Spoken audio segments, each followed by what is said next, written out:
Saya tak ingat ni hadis ke apa, hadis ke ayat Quran, tak pasti. Tapi bila kita nikah ni, Allah SWT akan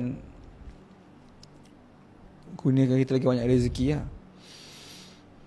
And terlalu banyak contoh kot. Doktor sendiri contoh.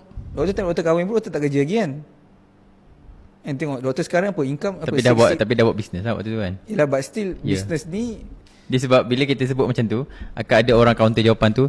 Tapi banyakkah orang yang bercerai sebab keuangan? Tapi banyak juga orang ada banyak duit tapi cerai juga. Betul. So, so argument sebenarnya tu tak dia ada takkan pun. habis. Yeah, betul Dia lah. just, apa yang kita decide untuk believe? Adakah kita believe Rasulullah SAW bagi tahu kita kahwin ni murah rezeki? Betul tak? Sebab rezeki yang Allah SWT kurniakan. So semua tu Allah SWT dah susun. Walaupun semua orang lain jalan cerita kehidupan, Keyakinan kan. tapi kita kena yakin lah. Sebab Allah SWT suka. Dia macam mana kalau seorang isteri ni, suami ni suka kalau isteri ni bergantung kat dia.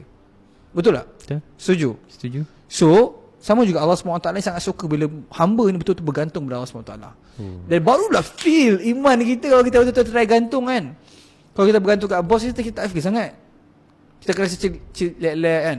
Tapi kalau kita letak diri kita in the trenches untuk betul-betul rasa macam mana pergantungan tu, macam orang yang buat bisnes, baru kita betul-betul feel lah iman yang dimasukkan. Sebab apa? Bukan sebab saya cakap ni sebab lepas tu akan mudah, bukan. Sebab lepas tu akan datang ujian demi ujian.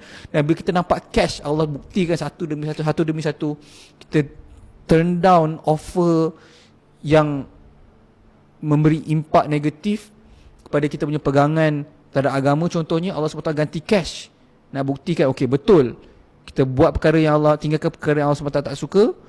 Kita buat perkara yang Allah SWT suka, Allah akan bagi kita rezeki daripada jalan tak disangka-sangka.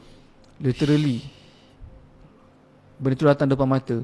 Saya dah merasai hanya orang yang rasa je dia boleh memahami. Sebab tu kita kena beritahu lagi dan lagi supaya orang yang tak pernah merasai pun take that leap untuk rasai.